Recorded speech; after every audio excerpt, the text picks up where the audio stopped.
Okay, we are a minute past 9, so we'll get started here. Thanks again for joining, for everyone on the call on this webinar on how to submit for SSL version 6 and LUNA version 2.0 applications. We'll be talking through some of the update pathways and early lessons learned. The slides today will be posted on the DLC News and Events page at designlights.org, the website, shortly after the presentation today. And as a reminder, for this webinar, all attendees are automatically muted.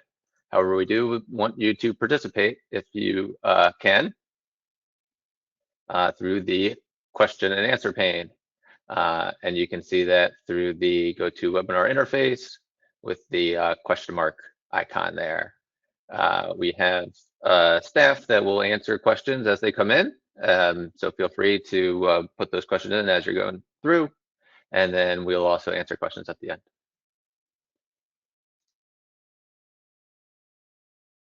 As a reminder, for those not as familiar, Design Lights is an independent nonprofit organization that provides decision makers with data and resources on quality lighting, controls, and integrated building systems to reduce energy, carbon, and light pollution. The version 6 technical requirements were developed with this mission directly in mind.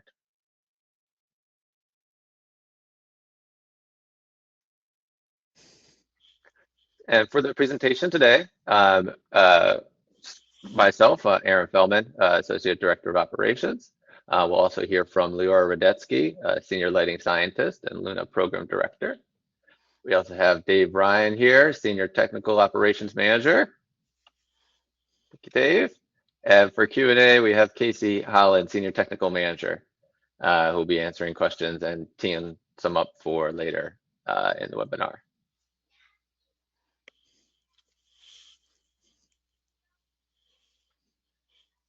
So for this webinar, by the end of it, we hope that you'll have a greater understanding of the different pathways to update your 5.1 products to version 6.0. Also clarify some of the common questions that we're getting, any misunderstandings on the process, and have a Q&A. And more details just on the agenda, going through an introduction and overview. Leora will give high level on the technical requirements. And then Dave will start to go into some of the details on the update pathways, specifically the simplified update to version 6, go through a bit of a walkthrough and some of the details on that. Also, there are some scenarios where you may want to do a version 5.1 update to support a simplified update to version 6. So we'll talk through that. Then we will go into a traditional update if you have for applications that are outside of the simplified process. And then we'll leave some time for Q&A.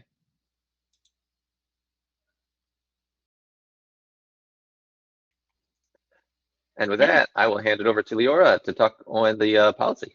Great, thank you. Thanks, Aaron. Good morning, everyone. Good afternoon. It's nice to see you here. I'm going to start by presenting the goals of version 6, but let's begin by looking at the role of the technical requirements. Over the last decade, the DLC's technical requirements and our qualified products lists, or QPLs, have helped energy efficiency programs save more than 1,000 terawatt hours of lighting energy. That level of impact has only been possible because of our collaboration with all of you, our stakeholders, who keep pushing forward high-performing, energy-efficient, non-residential lighting solutions. So thank you for being part of our consortium. As Aaron mentioned, as we were creating the SSL version 6 technical requirements in LUNA version 2, we had 4 overarching goals in mind, and you will see those as you go through the application process. So of course, we want to begin by continuing to advance energy efficiency, as well to support decarbonization.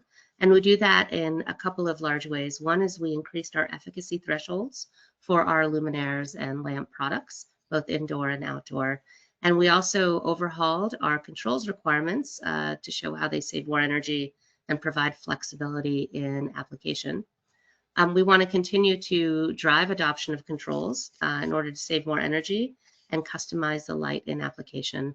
And we do that in a number of ways. You'll see new controls options tables and new controls categories, but you're also going to see compatibility-based product selection from the SSL and NLC QPLs. And what that means is that when there is a product that has a related listed NLC, you'll be able to link directly to the NLC from that product detail page. And conversely, we'll also be able to do that on the NLC QPL to be able to link to compatible SSL products. Finally, we want to continue to strengthen the value of the SSL QPL, the interface that many of our stakeholders use. And we do that by expanding eligibility for products, both to support sustainability and lighting innovation, but also to support flexible installation practices. And what that means is you'll see product images, spec sheets on the QPL, field adjustable products listed more clearly in tables in the QPL, and sustainability information for manufacturers that wish to share that type of information. All of those are exciting changes that strengthen that list value. And then finally, we continue to support light pollution mitigation and responsible light at night through LUNA version 2. And then finally, we heard from many of our stakeholders, especially from manufacturers, that the standalone policies that were available online and not in the technical requirements made it harder to access the relevant information, harder to understand how the policies relate, and harder to apply. And so we resolved that by making the new SSL version 6 and LUNA version 2 technical requirements a comprehensive document. In here, you will find the SSL requirements, which build on SSL version 5.1. You will find the new LUNA version 2 requirements, which build on revised LUNA version 1. And finally, all of the standalone SSL technical policies, warranty, lifetime, testing constraints, power quality, and more are all now included in one document and available together. And then finally, I just want to talk about the timeline. As you probably know, we published the final technical requirements last November, on November 3rd, and we started accepting applications just about a month ago today on January 5th. And we will continue to accept both version 5.1 and LUNA version 1 applications, as well as version 6.0 and version 2.0 applications through April 20th. On April 20th, we will stop accepting SSL version 5.1 and LUNA version 1 product applications, and we will only be accepting SSL version 6 and LUNA version 2 applications at that point. And then finally, on October 9th, that is the last day to submit update applications to update your SSL version 5.1 products to SSL version 6 and your LUNA version 1 products to LUNA version 2. And on December 15th, any products that were not updated to version 6.0 and version 2.0 will be delisted, and the SSL list will only include the version 6.0 and LUNA version 2.0 products. And with that, I'll turn it over to Dave Ryan. Thanks. Great. Thank you, Leora. So as I begin here, I actually wanted to take a quick minute and just to say that it's great to see everyone who's joined us this morning. I've talked to many of you many times over the years, and it's terrific to be presenting again. And over the last couple of months, we've had a lot of questions to our inbox. We've had a lot of phone calls, including with many of you. And there's one question that we want to make sure gets highlighted sort of right off the bat. And that question is, how can I know which of my products need to be updated to 6.0? And really everything else that follows in this presentation about how you can update your products and the various pathways sort of starts from this. And so we didn't want to bury the lead. And so to answer this question directly, the answer is all of them. In this transition process from version 5.1 to 6.0, there's no automatic updating of products to 6.0. This is a very understandable question because during different transitions over the years between different versions of the technical requirements, sometimes there is some automatic transition and sometimes there hasn't been. In this one, there is no automatic updating because there is information that we're asking for in version 6.0 that was never collected historically. So in order for those products to be appropriately listed with all the relevant information, every single product that is on the QPL under version 5.1 in order to be updated to 6.0, we'll need to be in some type of update application. And so particularly on the phone calls with screen shares that I've had over the last couple of months, I can usually see in the faces of industry and other submitting organizations this realization of, oh, right. And I think everyone's thinking about how much work it'll be and how much testing will need to be done. And we totally understand that. But my goal today is to try and convince you that it's not as bad as you think. DLC has done a lot of thinking and put a lot of work into some different update pathways that weren't available or used in past transitions, which make it significantly easier to update to 6.0 than, for example, you may have been remembering from the transition to version 5.1 a few years ago.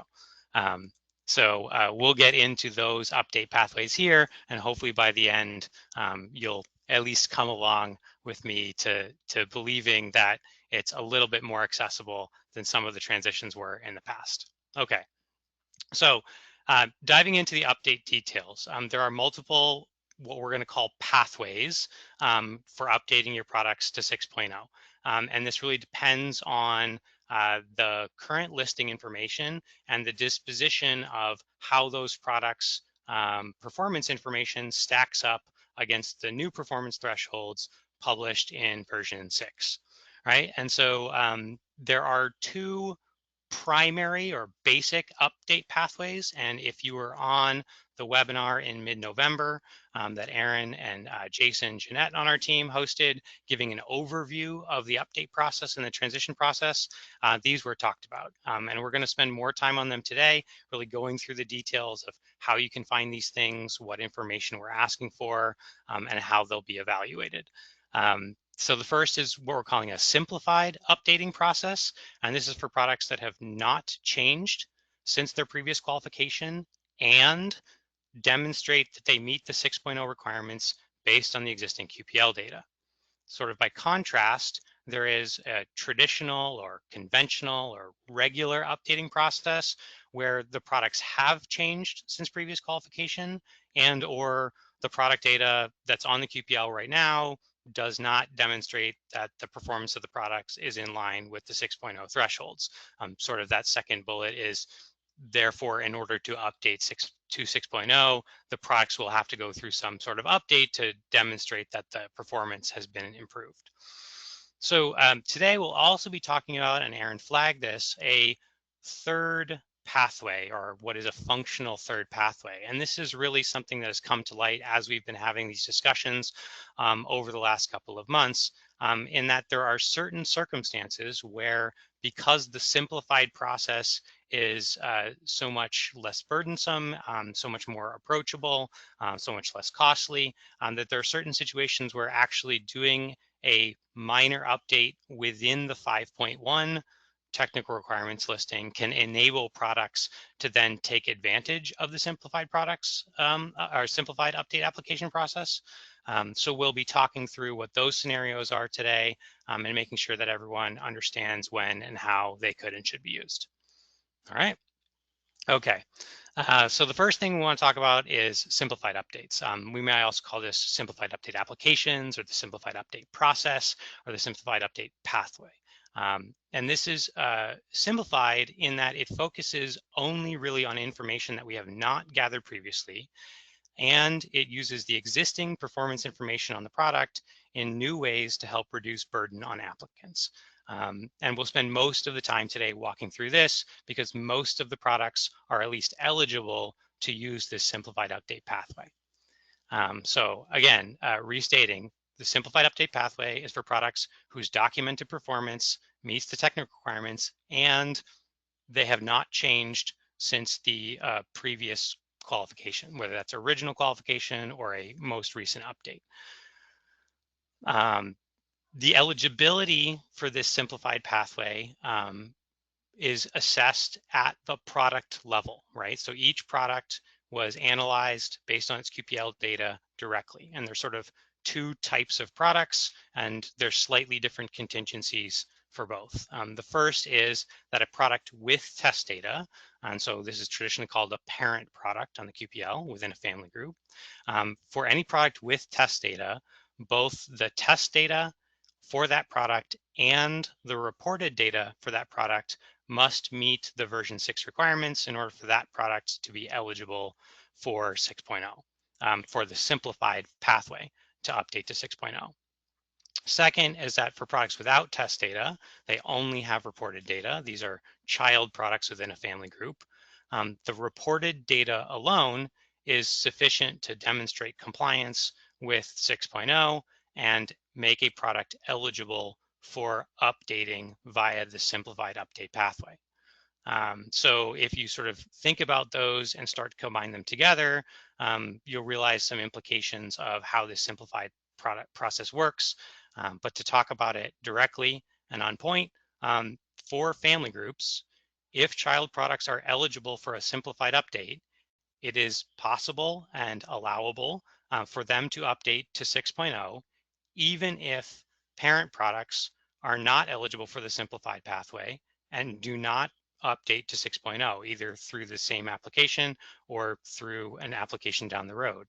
Child products that meet 6.0 based on the reported data will be allowed to transition to 6.0 and stay on the QPL as 6.0, even if their parent products hypothetically were to be delisted on December 15th. So I'm going to stop here and emphasize this point because this is really the new dynamic with updating to 6.0 that hasn't been in place in previous transitions. And previous transitions, for a group to update to the new TR, all bracketing parents had to be in place so that even the child products who had higher performance could transition. In this scenario, we've created this simplified pathway to make updating to 6.0 more accessible. So to continue to emphasize this really brings us to the second sort of big question and what I think is the key benefit for this simplified updating process. So we'll talk about this with folks and then they'll ask the question, okay, give us the bottom line. How much testing do I need to update products to version 6.0? And the answer is, at least potentially, none. Within a simplified update, no testing is required, no testing is expected, and actually as you go through the application process, there's no place to upload new testing, right? There's no testing implications for a simplified update. And so sometimes, again, with these video calls that we have, we'll see eyebrows raised, no testing, really? And the answer is yes, really, really. Some skeptics, maybe even dare I say cynics, will then, sort of ask or imply that, all right, but not many products are going to be eligible for this simplified update. And that's also a misunderstanding. So a fun fact here is more than 75% of the listed 5.1 products are eligible for this simplified updating process, which is why we'll spend most of the time talking about it. I think as of last Friday, the QPL showed 76.67% of all products eligible for the simplified updating pathway. So shout out to all of you who have middle schoolers like I do who love 6s and 7s. All right. So building from that, now that we've talked about the basics of the simplified updating pathway, the next question is, okay, how can I know, me as a manufacturer, as a listing organization, how can I know which products are eligible for this simplified update? And so we are conducting analysis on the QPL of 5.1 products on a weekly basis, and we're doing various things to try and communicate out that to you as listing organizations.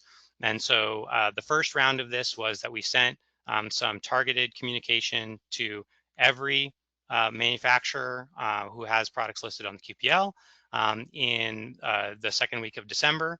And this is an example of the information that was sent out. The names have been blacked out here to protect the innocent, but it included an email and a spreadsheet which identified for all products that were on the QPL at that point, whether they were eligible for the simplified pathway, and if they were not eligible, what the reason for that was. There have been a couple of follow-ups to smaller groups where we corrected some mistakes in that first communication, But at this point, all of those communications should be accurate. We are planning on sort of pushed out information in at least 2 more rounds. The next will be in May, and that's timed so that it's after the closure of 5.1 applications, at which point there won't be more changes to the 5.1 listings. And then another round in September ahead of the October 9th timeframe, as a reminder to everyone on the products that they will still need to take action on if they don't want them to be delisted. So in addition to that pushed out information, I'm sorry, I want to take a quick moment and do a small aside here where I can acknowledge that if you didn't receive the communication, all that communication went out to the admins and the super admins that are registered within the DLC portal, the My DLC portal, for every organization that had products listed on the QPL. So one of the other questions we've been getting is how can I, as a laboratory particularly, or as a support organization who helps the manufacturer get their products listed, how can I know which products my clients have eligible for the simplified updating pathway? And there's a couple of options for that. The first is they could grant you access as an admin or a super admin to that communication. They'd have to give you permissions within the portal to do that. But the other, just to acknowledge, is that all of the eligibility for the simplified pathway is, at least in principle, able to be analyzed by anyone. It's based on the published QPL data and compared directly against the 6.0 thresholds. So you could go and download products, analyze that data, and know which ones in principle should be eligible. If you have lots of clients with many products and a download through the normal access isn't sufficient, you're encouraged to contact our data access team, and they can get you set up with our API so you can pull products for all your clients, and you can pull them as they update them, and all that dynamic ability. So, all right, now getting back to, in addition to the pushed out information or your ability to self-analyze, the last way you can know here is actually the same analysis that fed those communications gets fed back into our application portal. So this is done on a weekly basis, and every product that is eligible for the simplified pathway is then broken down by product ID and exists within the application portal in pre-filled simplified update application forms. And so this is another benefit that I think is really nice in this transition, trying to make it accessible, is that we know that the application forms can be big and long and take a lot of effort and time to fill out. So we have pre-filled, yes, really pre-filled all of the information that is available to us from previous submissions, current QPL data, current database data that may not be on the QPL, and pre-filled those in the forms for your use. So that actually takes me to, we're going to do a little live demonstration of how you can access these pre-download forms, and then we're going to walk through how you can fill out these forms and talk about the different columns and what they mean so that they can be filled out appropriately. Quick time check. I think we're doing okay. All right. So hopefully you all now see a very familiar DLC website. This is actually our staging site, so it's not the live site. And just as I did with the screenshots of the communication, we're doing this on staging to protect the innocent, and we're not going to show any particular manufacturer's products or access here. So if you go to the DLC website, hopefully this is familiar to you. You log in to My DLC, and you will get to your My DLC landing page. Now, if you're an organization that has access to submit applications for listing on the QPLs, you will have this application portal, which again, hopefully you are all familiar with. So this is the landing page. So there are 2 ways to access your list of pre-filled application form for the simplified update. I think most folks use this Start New Application, and you select all the appropriate elements here. The OEM pre-filled application forms have been live since January 5th, and the private label pre-filled application forms will be coming soon in the next week or so. For technical requirements versions, we're talking about 6.0 and LUNA 2.0. And the application purpose, you'll see there's a new application type for simplified update. You go ahead and select that. You create an application, and this will take you to your pre-filled downloadable Excel application forms. The second way to get to that, and the one that I actually like the best, is over here on your left-hand nav bar in your application center. You have all the application types, and you can click in directly, and that will take you to the pre-filled application forms. So you download that. It'll take a quick minute.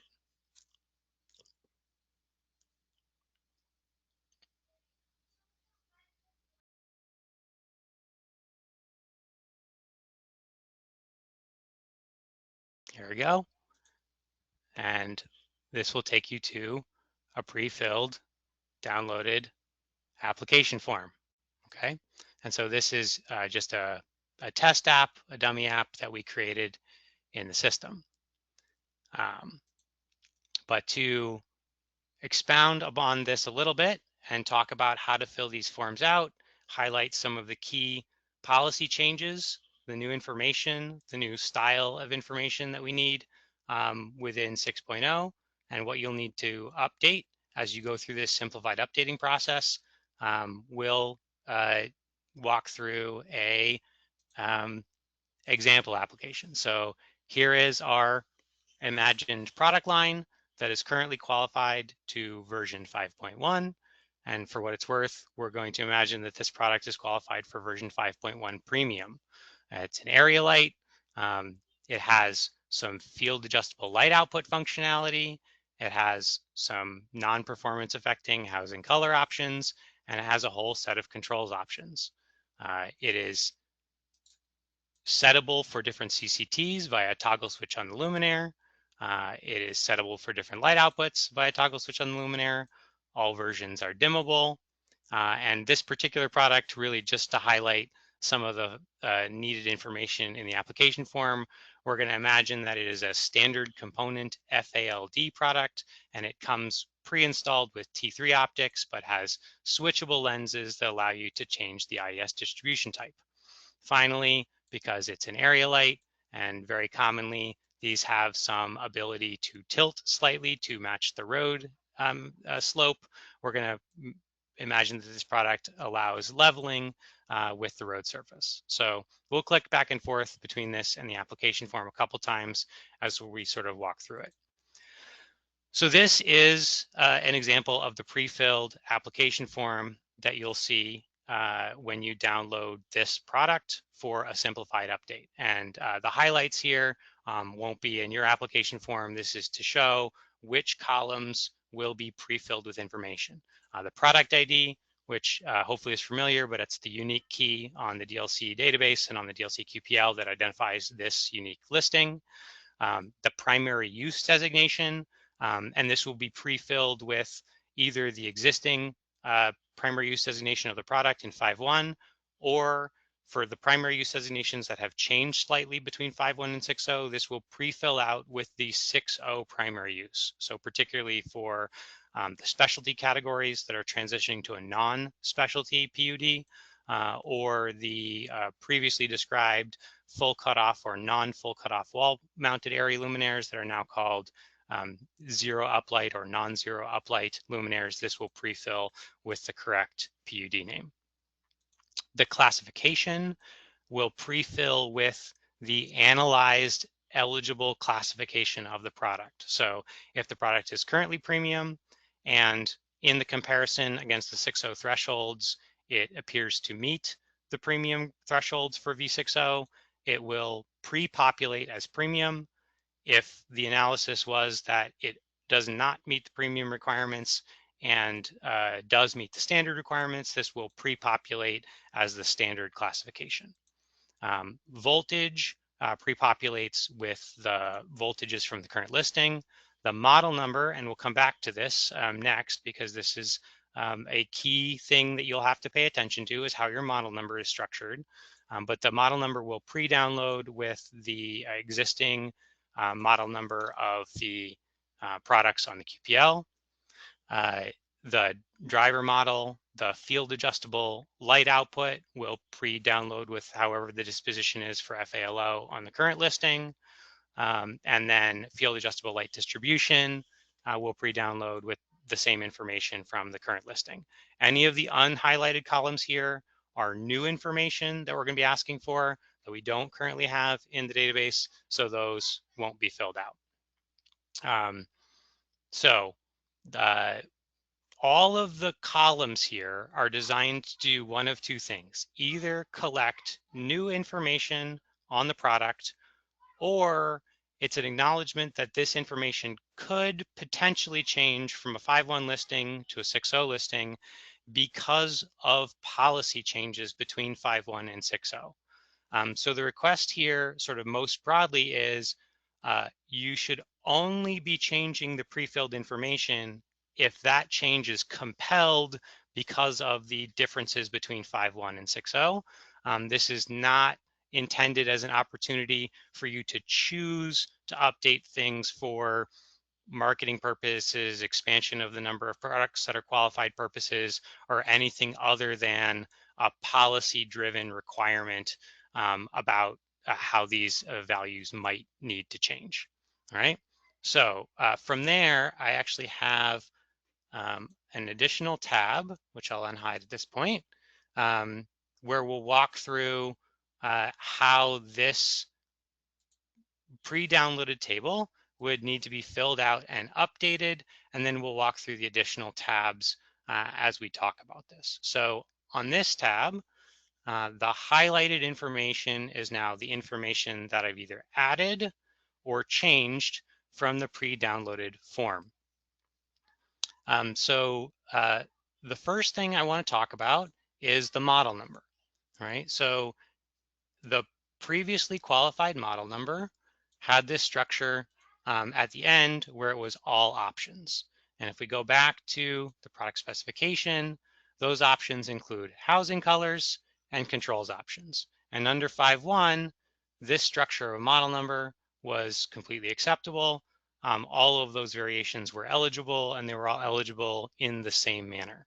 But under 6.0, there are rules that change how the products are eligible based on these control options. Particularly, this product comes with a 3-pin twist lock receptacle option, and that particular variant of the product is not eligible for qualification under 6.0. So the model number in the model number column will have to adjust to make it clear that this particular ordering code is not a qualified version of the product. Similarly, under 6.0, products, in order to qualify for premium, need to be something other than what's called controls category 0, which is essentially an uncontrolled product. And for this product, we have some options that are controlled, right? It has occupancy sensor and photocell options. It has an option for a receptacle that is eligible for premium under the controls ready designation, category 1. But it also has the ability to be ordered without controls. And so that will not be eligible for premium. And so the model numbers will have to be split out if all versions you still want to have qualified to split out this particular version into a standard listing. So let's go back to the sheet and see sort of how that plays out. So again, here was the original listing. And here is at least one way that these model numbers could be structured under 6.0. So for the premium listing, which is the same product ID that was pre-downloaded, I've adjusted the model number to make clear that while all colors are included in this product ID and this eventual product listing, the only controls options are specifically the controllable variations. Here, arbitrarily, it's A, P, and O, but those are all controlled versions and they are premium. So then we've split out in a new row, and you can do this in an alternating fashion like I've done here, or you can do all the premiums and then all the standards at the end.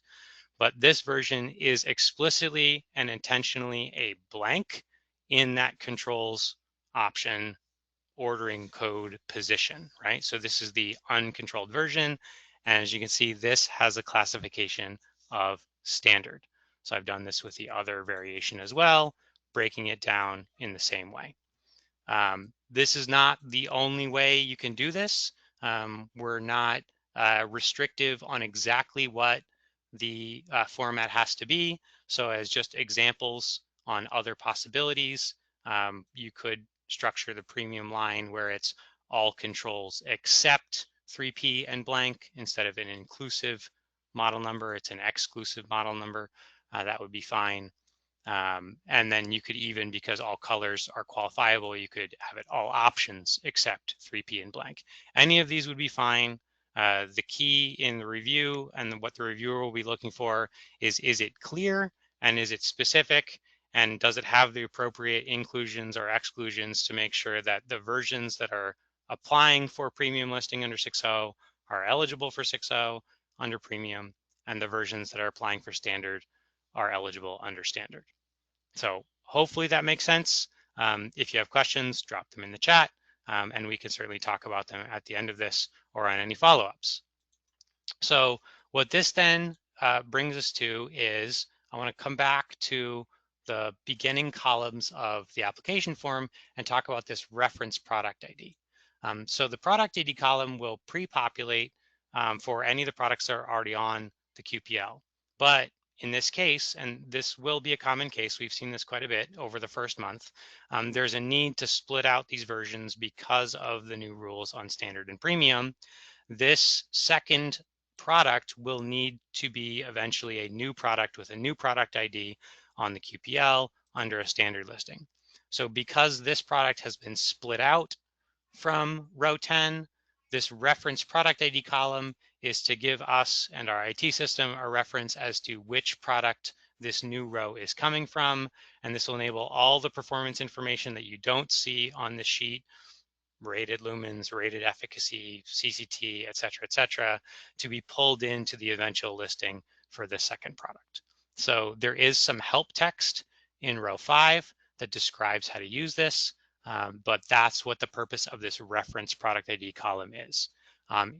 Every product on your simplified application form will need to have either a product ID or a reference product ID, and you should only split out these additional products if you have to, because of the policy reasons for splitting out these standard and premium listings. Hopefully that makes sense. All right, so moving on to some of these other columns, we filled out the controls options codes here. I will touch on this a little bit, but there is another webinar coming up on February 18th that our controls lead, Jason Jeanette, will be hosting, where he talks in more depth about controls options codes and the controls options table. You know, the codes here should be all of the codes that can exist on this line. And just a quick note, this is not the controls options category 0, category 1, category 3A, 4B, etc. These are the codes within your model number. This will be going through, you know, a separate review. You know, mistakes here won't generally hold you up from getting to the QPL, but it will have to be correct by the end of that 90-day period where Jason's doing his review. So driver model numbers, if your drivers are the same on the versions, repeat them. If they're different between the different versions you had to split out, make those corrections. FALO, make sure the information is correct here for our product that we're imagining. This product is FALO. These 3 columns are all new information. Previously, products that were able to adjust their color temperature were grouped generally under a category or a descriptor called white tunable. With 6.0, that's been split out into these 3 separate designations. Our product, which operates via a toggle switch, is field adjustable color temperature, or FACT. So that's been marked as yes. CCT tunable, by contrast, is for products that are designed to change their color temperature during normal operation and not just setting at installation. So these products by the toggle switch are not able to do that. So this is filled out as no. These products are not full color tunable, which are products that can go outside the standard ANSI chromaticity ranges. The reported default CCT, we're imagining that our product is preset to 4000 Kelvin. Field adjustable light distribution, again, our product here is able to change out its lenses to create different distributions, so that's going to be yes. Many products historically might have a field adjustable prefill as yes because they were aimable. Aimable products now have their own designation. Levelable products also have their own designation. So again, since our product can tilt to the roadway, our product has a levelable yes here. The last set of columns on this tab are all the sustainability fields, which are optional to report. And if you fill those out, you can report those on the QPL and allow users of the QPL to see your sustainability designations. So then in somewhat brief on the next couple of tabs, this is the field adjustable performance tab. And for our product, which is all three of these designations, these have been filled out. So FACT is what is the range of CCTs that your product can achieve with its settable FACT functionality. The request here is to fill it out low to high. FALD, you'll need to select how your product changes, what metric changes, so the beam angle or the IS distribution type or the NEMA flood type, and then what the possible settings of your product are, and then the FALO table, which is specific to each product on what the light output settings are. So here's what it would be for our imagined product. Finally, you'll need to fill out the controls options table with every possible control option code and the relevant information across this. Again, Jason will be covering this more in his webinar. I will just note here that you can put in your controls options table, and you're encouraged to put in your controls options table the not eligible versions. This will help users of the QPL be able to identify your product if they search for that version. But again, going back to the model number structure, it'll be clear from the model number structure on the qualified product that that particular version is not qualified. All right. So that is the walkthrough. All right. So now we're just a little bit behind time. So I will go through the next scenarios in a little bit more brief, but here are some summary tips on this simplified update process. Mostly this will be a slide. If folks haven't been able to join us this morning, they'll be able to reference as they're looking at the slide deck. One thing I do want to emphasize here is if you believe there are errors in which products of yours are eligible for this simplified process or what the pre-filled information you're seeing on your downloadable forms are, you're encouraged to contact us ahead of time. Any prior conversation, either through email or we'll show a Calendly link later where you can set up time to talk to us directly, will save both us and you time once the product has actually been submitted. All right. Okay.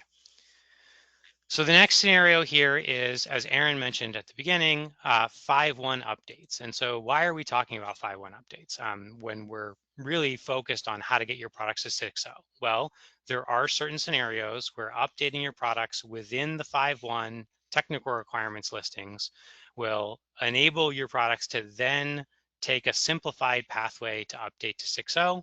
And since that's so much more approachable and simple for applicants, we did want to note these scenarios directly. And so the first and slightly more complicated one is issues around reported data. And then second is if you're planning to add additional variations to an existing family group. So for reported data, we've talked to many of you about this already and had lots of emails about it, but I want to talk about this by hitting on two key ideas. And the first is, what is reported data? DLC views reported data as manufacturer determined nominal performance claims about a product and how that product is expected to perform. Within a normal application review, particularly a family grouping or a level 2 application, we'll be looking at the rating methodology, or sometimes it's called the scaling methodology, to understand how that reported data is developed. But mostly those reviews are focused on identifying what the worst cases are for testing. Ultimately, DLC is relying on the manufacturers to understand the components and the design of their product and accurately communicate what the expected performance of that product is. So there are scenarios where, because of how eligibility for the simplified update is determined, the rated data doesn't meet the 6.0 thresholds, and that can lead to a couple of possibilities. First is if not only the rated data of a given product or product group doesn't meet 6.0, but the test data doesn't meet 6.0, then in any contingency, the product will need new test data. It will need to be redesigned. The performance will have to be demonstrated as improved. But there is a scenario here where test data does pass the 6.0 thresholds and reported data or rated data does not pass the thresholds. This may be because the rated data was conservative compared to the test data, or the other very common scenario that we've seen so far is because of a change in the TR around tolerances. So this is the second big idea. So a tolerance is intended to be an accommodation to a threshold value to account for small discrepancies in the test data due to small sample sizes, manufacturing variations, and testing uncertainty, right? We know we are only testing one sample of a product in most cases for most tests, and that there is some precision uncertainty in how that lab conducts that test. And so to provide some accommodation to that, tolerances are allowed, but tolerances are really intended for test data. So reported data doesn't have the same considerations. The reported data doesn't have sample to sample variation or lab to lab variation in its uncertainty. So the reported data as the asserted claimed performance of the product, we're no longer going to be applying tolerances to the reported data. And we believe this will serve the QPL users and the member utility cert granting incentive programs, better confidence and better ability to use that data moving forward under 6.0. So that does lead to situations where the test data passes and the rated data, maybe because the rated data was tied to the test data in a very specific way historically, fails. But if there's an update to the rating methodology and there are small changes to that rated data under 5.1, they would then become eligible for 6.0. So to acknowledge these types of applications are allowed and encouraged. We'll be looking at what the reason for the update is, what the changes to the rated data is, what the methodology changes are, and evaluating those update requests. I do want to pause here to emphasize that this is not going to be allowed to be a loophole of any kind. If the test data that underpins a family grouping listing does not meet the 6.0 thresholds, then the products won't be able to get to the simplified updating process. This reported data update is really only a pathway if your test data is already showing that you meet 6.0. It's just the reported data that is not. Okay. So the second scenario where additional 5.1 updates may be beneficial is when you're adding products to a family group. Once products are updated to 6.0, any additional changes or additions to a family group after products are 6.0 will trigger a review of that group to make sure that all bracketing parents are in place. So if you have a family group where the parent products are not transitioning to 6.0, but the child products are, then updating them after they transition will trigger some testing needs. So there is a pathway that could be more efficient for listing organizations that if they have additional variants that they want to add that are bracketed by existing parents under 5.1, adding them first would then enable them to update to 6.0 through the simplified pathway, as opposed to updating the group first and then adding the products, which will trigger those testing needs. So we're acknowledging that here. On all of these 5.1 to 5.1 updates, I wanted to remind everyone on the timeline, April 20th is the cutoff for 5.1 submissions. So any of these rated data updates or additional family members that you want to add will need to be submitted by that point. All right. Really quickly on traditional updates, a traditional update pathway is where the performance is explicitly changing due to an upgrade in design. Sometimes in a transition, this is driven by the specification where the old product wouldn't meet. So you're updating something about the product to improve the performance. And really the considerations around a traditional update are the same as they always would have been, either inside or outside of spec transition process. The new design will need to be understood, and new testing will be needed for any of the metrics that are affected by those design changes. Here's a couple of key examples that are very common. If you're adding new LEDs, we'll need new LM79 reports, new LED ISTMTs. If you're not changing drivers and it's only LEDs, we may be able to do without power quality testing or driver ISDMTs. Similarly, if you're changing drivers to a driver that's more efficient, we'll need to see the improved LM79 performance on the efficacy values, as well as the power quality and ISDMT. And again, if you have specific questions on your particular product group, feel free to be in touch with us. We'd love to talk through it with you. All right, so thank you for that time. I'm going to now pass it back over to Aaron and get a quick drink before we jump into some questions. Thank you so much, Dave, and for all that pertinent information and explanation and walkthrough. Nerves of steel to do a live demo, so thank you for going through that. We did want to highlight some additional resources that we have available. Lauren Falconer on our team is putting those resources in the chat as we speak, and I'll also use this time to thank Lauren for putting this all together and working behind the scenes to make it as smooth as possible. So thank you, Lauren, for those links and the support. And so we're trying to support y'all through this transition as much as possible. And we have a manufacturer and industry guidance document, as well as open office hours where you can schedule a time to chat with our operations team. As always, there's applications at designlabs.org to send emails, upcoming webinar on controls, as well as some new videos that we've just put out that are available for your viewing to walk through the process.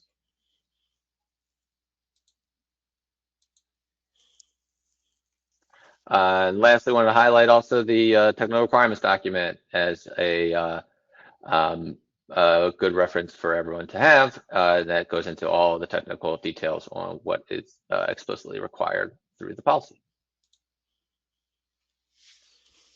And with that, I want to thank everyone for joining today and bearing with us as we discuss this technical topic first thing in the morning. Hope that it answered some questions during the presentation, and we are now available also to answer questions through the chat. Question pane.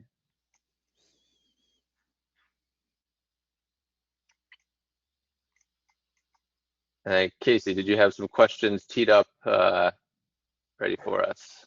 Yeah, yes. So I'll start at the beginning. We had a question asked earlier in the webinar. If I have a product family that qualifies for a simplified update, but some of the SKUs have component changes, can I submit a simplified update for the SKUs that remain unchanged?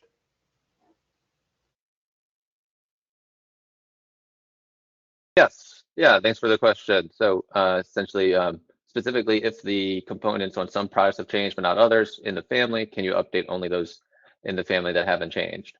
So the answer is yes, you can update those products that haven't changed in the when you're going through your simplified update form. If you have products that have changed and you do not want to update them to version 6 through that process, you can remove them through that from that form. Yeah, and I want to emphasize, I think that's a great question, and I think it does highlight the sort of flexibility that this new simplified pathway allows. Previously, and probably most of your mindsets is all around these family groups, because that's how traditionally we've evaluated both new applications and also groups in transitioning to new technical requirements. But this simplified update eligibility is really product by product. And so if you have some products in a family group that are eligible, they haven't changed, the data already meets 6.0, those are always going to be eligible for the 6.0 simplified update pathway. And for other products where the performance has changed, you're welcome to, or where the components have changed, you're welcome to update those as well. And we can deal with those separately in a traditional update application.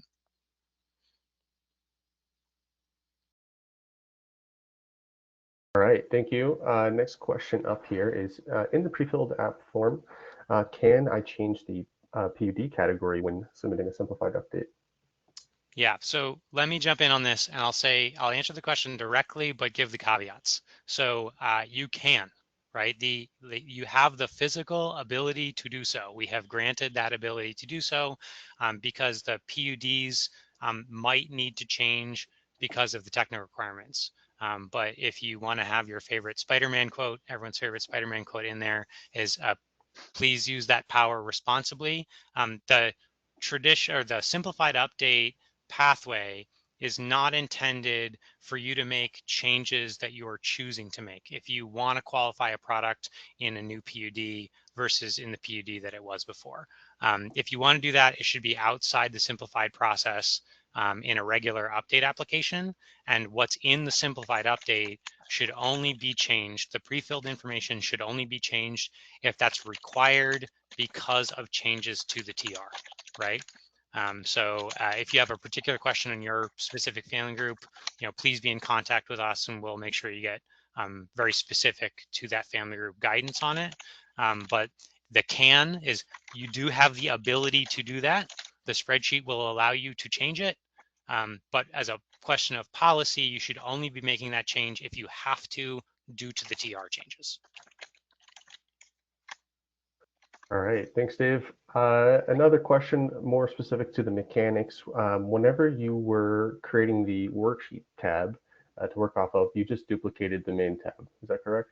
Yeah, that's right. I was just showing what would come in and how you would adjust it. So again, this is what would come in and showing that, particularly the model number would be in the structure, whatever your model number is right now in the QPL, the controls options codes and other types of columns are not pre-filled out.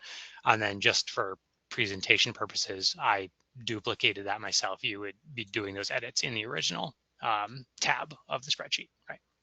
Got it. So people should not duplicate the tab and should just make edits in the reported performance table tab that's already included.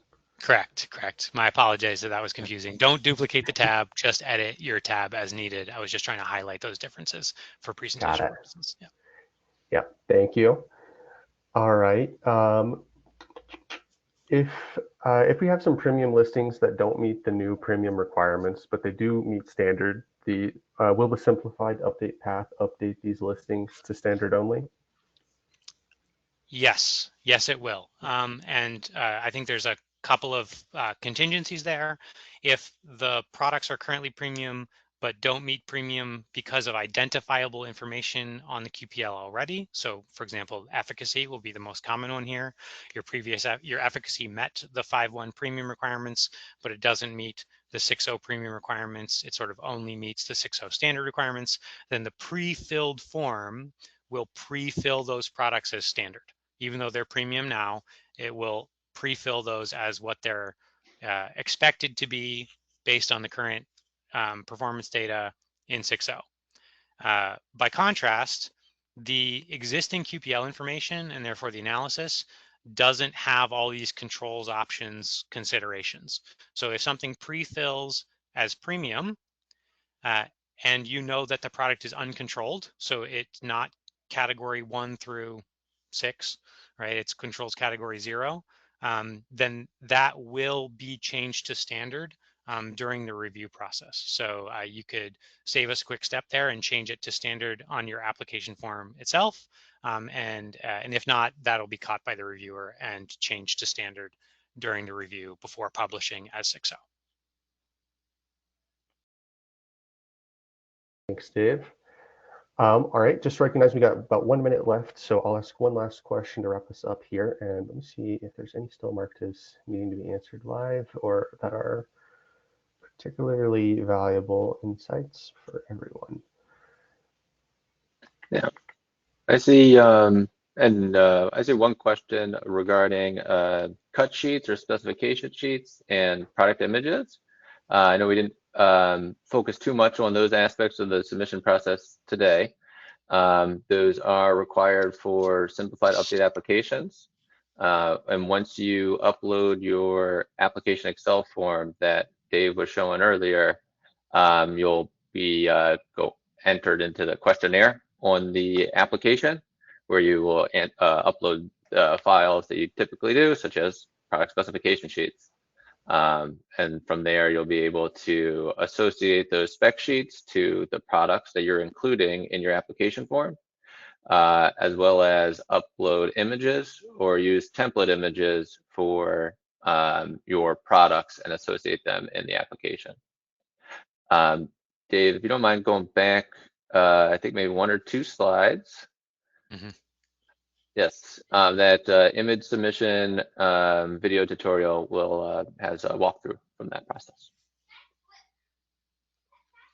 Yeah, and I know we're getting to the end of time here.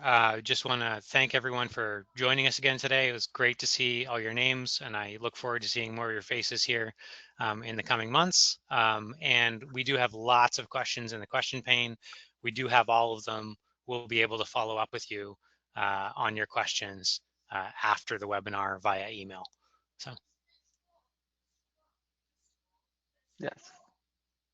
Great. Yes, we will follow up with any pending questions after the webinar. And thank you all for joining this morning. Feel free to reach out if you have any further questions.